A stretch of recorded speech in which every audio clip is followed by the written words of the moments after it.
शांति। आज 4 अप्रैल 2024 दिन गुरुवार की साकार मुरली। आइए अब सुनते हैं मीठे मीठे बाप दादा के मधुर महावाक्यों को। मीठे बच्चे, गृहस्थ व्यवहार में रहते पारलौकिक बाप से पूरा वर्षा लेना है तो अपना सब कुछ एक्सचेंज कर दो। यह बहुत बड़ा व्यापार है। प्रश्न: ड्रामा का ज्ञान किस बात में तुम बच्चों को बहुत मदद करता है? उत्तर: जब शरीर की कोई बीमारी आती है तो ड्रामा का ज्ञान बहुत मदद करता है, क्योंकि तुम जानते हो यह ड्रामा हूबहू रिपीट होता है। इसमें रोने पीटने की कोई बात नहीं। कर्मों का हिसाब किताब चुकतू होना है। 21 जन्मों के सुख की भेंट में यह दुख कुछ भी भासता नहीं। ज्ञान पूरा नहीं तो तड़पते हैं। ओम शांति। भगवानुवाच। भगवान उनको कहा जाता है जिसको अपना शरीर नहीं है। ऐसे नहीं कि भगवान का नाम रूप देश काल नहीं है, नहीं, भगवान को शरीर नहीं है। बाकी सब आत्माओं को अपना अपना शरीर है। अब बाप कहते हैं, मीठे मीठे रूहानी बच्चे, अपने को आत्मा समझकर बैठो।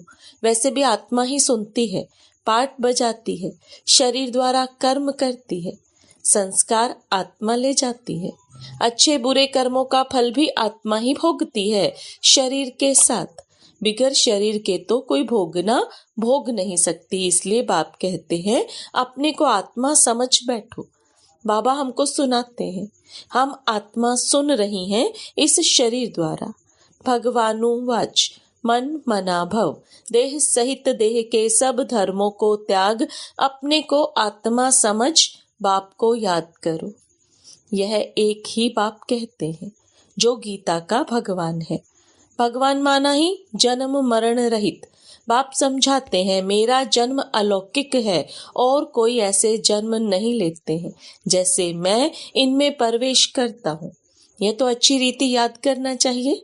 ऐसे नहीं, सब कुछ भगवान करता है। पूज्य पुजारी ठिक्कर भीतर परमात्मा है। 24 अवतार, कच्छ मच्छ अवतार, परशुराम अवतार दिखाते हैं। अभी समझ में आता है कि क्या भगवान बैठ परशुराम अवतार लेंगे और कुल्हड़ा लेकर हिंसा करेंगे? यह रॉन्ग है। जैसे परमात्मा को सर्वव्यापी कह दिया है, ऐसे कल्प की आयु लाखों वर्ष लिख दी है। इसको कहा जाता है घोर अंधियारा, अर्थात ज्ञान नहीं है। ज्ञान से होता है सोझरा। अब अज्ञान का घोर अंधियारा है। अब तुम बच्चे घोर सोझरे में हो। तुम सबको अच्छी रीति जानते हो। जो नहीं जानते हैं वह पूजा आदि करते रहते हैं। तुम सबको जान गए हो, इसलिए तुमको पूजा करने की दरकार नहीं। तुम अभी पुजारीपन से मुक्त हुए।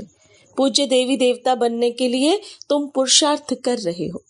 तुम ही पूज्य देवी देवता थे, फिर पुजारी मनुष्य बने हो। मनुष्य में है आसुरी गुण, इसलिए गायन है, मनुष्य को देवता बनाया। मनुष्य को देवता किए करत न लागी वार। 1 सेकंड में देवता बना दिया। बाप को पहचाना और शिव बाबा कहने लगा। बाबा कहने से दिल में आता है कि हम विश्व के, स्वर्ग के मालिक बनते हैं। यह है बेहद का बाप। अभी तुम फट से आकर पारलौकिक बाप के बने हो। बाप फिर कहते हैं, गृहस्थ व्यवहार में रहते हुए अब पारलौकिक बाप से वर्षा ले लो। लौकिक वर्षा तो तुम लेते आए हो, अब लौकिक वर्षे को पारलौकिक वर्षे के साथ एक्सचेंज करो। कितना अच्छा व्यापार है। लौकिक वर्षा क्या होगा? यह है बेहद का वर्षा। सो भी गरीब झट ले लेते हैं, गरीबों को अडॉप्ट करते हैं। बाप भी गरीब निवाज है ना। गायन है, मैं गरीब निवाज हूँ। भारत सबसे गरीब है। मैं आता भी भारत में हूँ, इनको आकर साहूकार बनाता हूँ। भारत की महिमा बहुत भारी है। यह सबसे बड़ा तीर्थ है, परंतु कल्प की आयु लंबी कर देने से बिल्कुल भूल गए हैं। समझते हैं भारत बहुत साहूकार था, अब गरीब बना है। आगे अनाज आदि सब यहाँ से विलायत में जाता था। अभी समझते हैं भारत बहुत गरीब है, इसलिए मदद देते हैं। ऐसे होता है, जब कोई बड़ी आसामी फेल हो जाती है तो आपस में फैसला कर उनको मदद देते हैं। यह भारत है सबसे प्राचीन, भारत ही है विंथा। पहले पहले आदि सनातन देवी देवता धर्म था, सिर्फ टाइम लंबा कर दिया इसलिए मूंझते हैं। भारत को मदद भी कितनी देते हैं। बाप को भी भारत में ही आना है। तुम बच्चे जानते हो हम बाप से वर्षा ले रहे हैं। लौकिक बाप का वर्षा एक्सचेंज करते हैं पारलौकिक से, जैसे इसने अर्थात ब्रह्मा ने किया। देखा, पारलौकिक बाप से तो ताज तख्त मिलता है, कहाँ वह बादशाही, कहाँ यह गदाई। कहा भी जाता है फॉलो फादर। भूख मरने की तो बात ही नहीं। बाप कहते हैं ट्रस्टी होकर संभालो। बाप आकर सहज रास्ता बताते हैं। बच्चों ने बहुत तकलीफ देखी है तब तो बाप को बुलाते हैं। हे परम पिता परमात्मा रहम करो। सुख में कोई भी बाप को याद नहीं करते, दुख में सिमरन सब करते हैं। अब बाप बतलाते हैं कि कैसे सिमरन करो। तुमको तो सिमरन करना भी आता नहीं है, मैं ही तुमको आकर बतलाता हूँ। बच्चे अपने को आत्मा समझो और पारलौकिक पाप को याद करो तो तुम्हारे पाप कट जाएंगे। सिमर सिमर सुख पाओ, कलह कलेश मिटे तन के। जो भी शरीर के दुख हैं सब मिट जाएंगे। तुम्हारी आत्मा और शरीर दोनों पवित्र बन जाएंगे। तुम ऐसे कंचन थे, फिर पुनर्जन्म लेते लेते आत्मा पर जंग चढ़ जाती है, फिर शरीर भी पुराना मिलता है। जैसे सोने में अलाई डाला जाता है, पवित्र सोने का जेवर भी पवित्र होगा, उसमें चमक होती है। अलाई वाला जेवर काला हो जाएगा। बाप कहते हैं तुम्हारे में भी खाद पड़ी है, उसको अब निकालना है। कैसे निकलेगी? बाप से योग लगाओ। पढ़ाने वाले के साथ योग लगाना होता है ना। यह तो बाप, टीचर, गुरु सब कुछ है। उनको याद करो तो तुम्हारे विकर्म विनाश होंगे और वह तुमको पढ़ाते भी हैं। पतित पावन सर्वशक्तिमान तुम मुझे ही कहते हो। कल्प कल्प बाप ऐसे ही समझाते हैं। मीठे मीठे सिकिलदे बच्चे 5000 वर्ष के बाद आकर तुम मिले हो, इसलिए तुमको सिकिलदे कहा जाता है। अब इस देह का अहंकार छोड़ आत्म अभिमानी बनो। आत्मा का भी ज्ञान दे दिया, जो बाप बिगर कोई दे न सके। कोई मनुष्य नहीं जिसको आत्मा का ज्ञान हो। सन्यासी, उदासी, गुरु, गोसाई कोई भी नहीं जानते। अब वह ताकत नहीं रही है, सबकी ताकत कम हो गई है। सारा झाड़ जड़ जड़ीभूत अवस्था को पाया हुआ है। अब फिर नई स्थापना होती है। बाप आकर वैरायटी झाड़ का राज समझाते हैं। कहते हैं पहले तुम राम राज्य में थे, फिर जब तुम वाम मार्ग में जाते हो तो रावण राज्य शुरू होता है और फिर और धर्म आते हैं। भक्ति मार्ग शुरू होता है। आगे तुम नहीं जानते थे। कोई से भी जाकर पूछो तुम रचयिता और रचना के आदि मध्य अंत को जानते हो, तो कोई भी नहीं बताएंगे। बाप भक्तों को कहते हैं अब तुम जज करो। बोर्ड पर भी लिख दो। एक्टर होकर ड्रामा के डायरेक्टर, क्रिएटर, प्रिंसिपल एक्टर को नहीं जानते तो ऐसे एक्टर को क्या कहेंगे। हम आत्मा यहाँ भिन्न भिन्न शरीर लेकर पाठ बजाने आते हैं तो जरूर यह नाटक है ना। गीता है माता, बाप है शिव, बाकी सब है रचना। गीता नई दुनिया को क्रिएट करती है। यह भी किसी को मालूम नहीं कि नई दुनिया को कैसे क्रिएट करते हैं। नई दुनिया में पहले पहले तुम ही हो। अभी यह है पुरुषोत्तम संगम युगी दुनिया। ये पुरानी दुनिया भी नहीं है तो नई दुनिया भी नहीं है, यह है ही संगम। ब्राह्मणों की चोटी है। विराट रूप में भी न शिव बाबा को दिखाते हैं न ब्राह्मण चोटी दिखाते हैं। तुमने तो चोटी भी दिखाई है ऊपर में। तुम ब्राह्मण बैठे हो, देवताओं के पीछे हैं क्षत्रिय, द्वापर में पेट के पुजारी, फिर शूद्र बनते हैं। यह बाजोली है। तुम सिर्फ बाजोली को याद करो, यही तुम्हारे लिए 84 जन्मों की यात्रा है। सेकंड में सब याद आ जाता है। हम ऐसे चक्र लगाते हैं, यह राइट चित्र है, वह रॉन्ग है। बाप बिगर राइट चित्र कोई बनवा ना सके। इन द्वारा बाप समझाते हैं तुम ऐसे ऐसे बाजोली खेलते हो। सेकंड में तुम्हारी यात्रा होती है, कोई तकलीफ की बात नहीं। रूहानी बच्चे समझते हैं बाप हमको पढ़ाते हैं। यह सत्संग है, सत्य बाप के साथ, वह है झूठ संग। सचखंड बाप स्थापना करते हैं, मनुष्य की ताकत नहीं है। भगवान ही कर सकते हैं।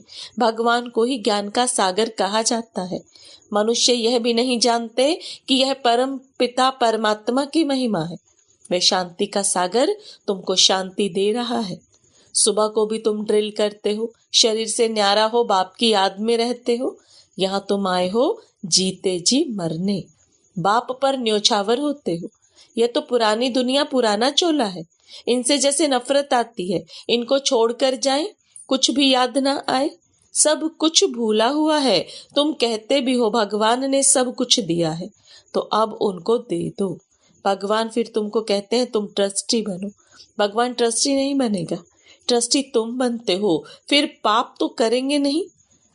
आगे पाप आत्माओं से लेन देन होती आई है। अब संगम युग पर तुम्हारी पाप आत्माओं से लेन देन नहीं है।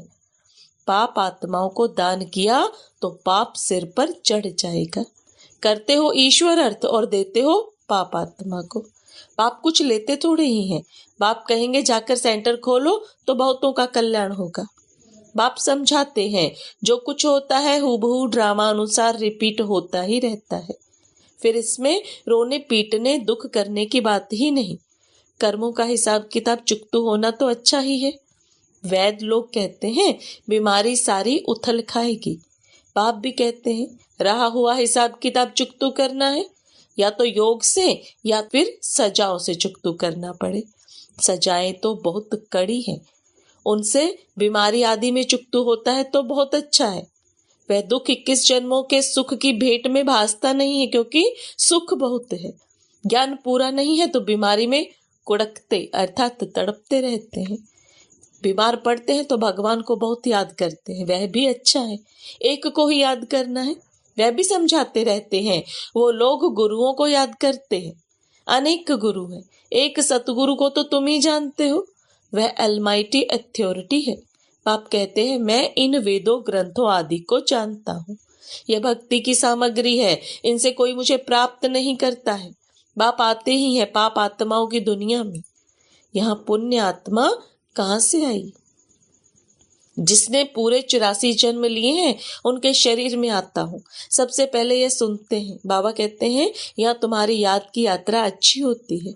यहाँ भल तूफान भी आएंगे, परंतु बाप समझाते रहते हैं कि अपने को आत्मा समझ बाप को याद करो। कल्प पहले भी तुमने ऐसे ही ज्ञान सुना था। दिन प्रतिदिन तुम सुनते रहते हो। राजधानी स्थापन होती रहती है। पुरानी दुनिया का विनाश भी होना ही है।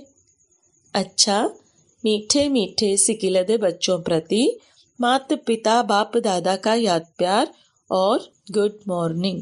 रूहानी बाप की रूहानी बच्चों को नमस्ते। रूहानी बच्चों की रूहानी बाप दादा को याद प्यार, गुड मॉर्निंग और नमस्ते। धारणा के लिए मुख्य सार। सवेरे सवेरे उठ शरीर से न्यारा होने की ड्रिल करनी है। पुरानी दुनिया, पुराना चोला कुछ भी याद ना आए, सब कुछ भूला हुआ हो। संगम युग पर पाप आत्माओं से लेन देन नहीं करनी है। कर्मों का हिसाब किताब खुशी खुशी से चुकतू करना है, रोना पीटना नहीं है। सब कुछ बाप पर न्योछावर कर फिर ट्रस्टी बन संभालना है। वरदान, महसूसता की शक्ति द्वारा स्व परिवर्तन करने वाले तीव्र पुरुषार्थी भव। महसूसता की शक्ति द्वारा स्व परिवर्तन करने वाले तीव्र पुरुषार्थी भव। अब बाप दादा के वरदान को विस्तार में समझेंगे। कोई भी परिवर्तन का सहज आधार महसूसता की शक्ति है। जब तक महसूसता की शक्ति नहीं आती तब तक अनुभूति नहीं होती, और जब तक अनुभूति नहीं तब तक ब्राह्मण जीवन की विशेषता का फाउंडेशन मजबूत नहीं। उमंग उत्साह की चाल नहीं। जब महसूसता की शक्ति हर बात का अनुभव बनाती है तब तीव्र पुरुषार्थी बन जाते हो। महसूसता की शक्ति सदा काल के लिए सहज परिवर्तन करा देती है। स्लोगन, स्नेह के स्वरूप को साकार में इमर्ज कर ब्रह्मा बाप समान बनो। स्नेह के स्वरूप को साकार में इमर्ज कर ब्रह्मा बाप समान बनो। ओम शांति। ओम शांति।